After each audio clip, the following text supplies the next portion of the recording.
ओम नमः शिवाय।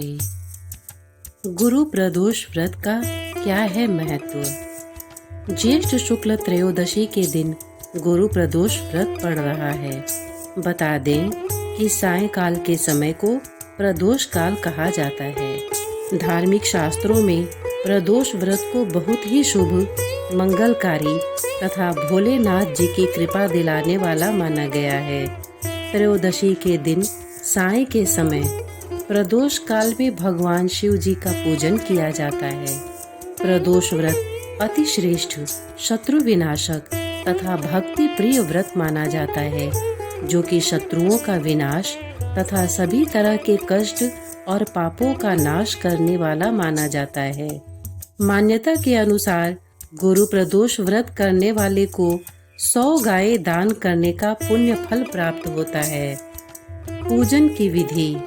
इस दिन पूजन के लिए एक जल से भरा हुआ कलश, बेलपत्र, धतूरा, भांग, कपूर, सफेद और पीले पुष्प एवं माला, आंकड़े का फूल, सफेद और पीली मिठाई, सफेद चंदन, धूप, दीप, घी, सफेद वस्त्र, आम की लकड़ी, हवन सामग्री, एक आरती के लिए थाली, सभी सामग्री को एकत्रित करके देव गुरु बृहस्पति तथा शिव पार्वती जी का पूजन किया जाता है। साथ ही ओम नमः शिवाय तथा ओम ब्रीम बृहस्पतये नमः मंत्र का जाप करना अधिक महत्व का माना गया है।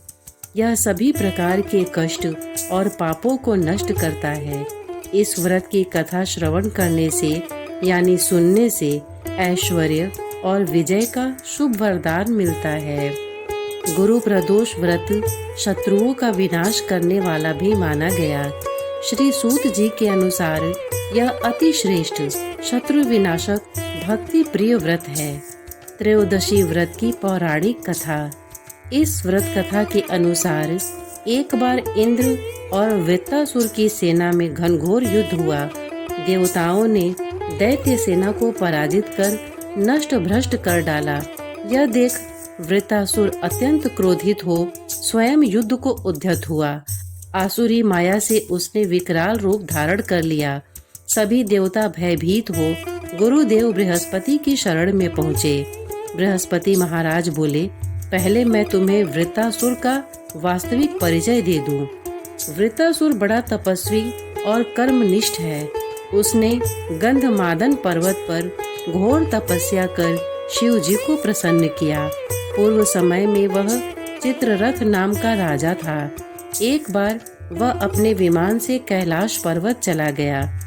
वहां शिव जी के वाम अंग में माता पार्वती को विराजमान देख वह उपहास पूर्वक बोला, हे प्रभु, मोह माया में फंसे होने के कारण हम स्त्रियों के वशीभूत रहते हैं, किंतु देवलोक में ऐसा दृष्टिगोचर नहीं हुआ कि स्त्री आलिंगनबद्ध हो सभा में बैठे।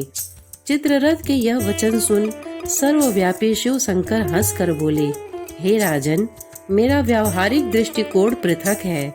मैंने मृत्युदाता कालकूट महाविष का पान किया है, फिर भी तुम साधारण जन की भांति मेरा उपहास उड़ाते हो।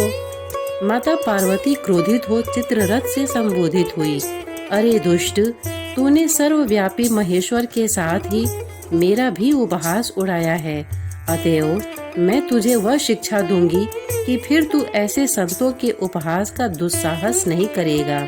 अब तू दैत्य स्वरूप धारण कर विमान से नीचे गिर, मैं तुझे शाप देती हूँ। जगदम्बा भवानी के अभिशाप से चित्ररथ राक्षस योनि को प्राप्त हुआ और त्वष्टा नामक ऋषि के श्रेष्ठ तप से उत्पन्न हो वृत्तासुर बना। गुरुदेव बृहस्पति आगे बोले, वृत्तासुर बाल्यकाल से ही शिव भक्त रहा है। अतः हे इंद्र, तुम बृहस्पति प्रदोष व्रत कर शंकर भगवान को प्रसन्न करो। देवराज ने गुरुदेव की आज्ञा का पालन कर बृहस्पति प्रदोष का व्रत किया। गुरु प्रदोष व्रत के प्रताप से इंद्र ने शीघ्र ही वृत्तासुर पर विजय प्राप्त कर ली और देवलोक में शांति छा गई। अतः प्रदोष व्रत हर शिव भक्त को अवश्य करना चाहिए। श्रोतागण, इतने धैर्य से इसे सुनने के लिए आपने अपना बहुमूल्य समय दिया, इसके लिए आपका बहुत बहुत धन्यवाद। साथ ही प्रस्तुत जानकारी आपको कैसी लगी? यदि पसंद आए तो हमें कमेंट करके अवश्य बताएं। साथ ही वीडियो को लाइक, शेयर और सब्सक्राइब करना न भूलें। धन्यवाद।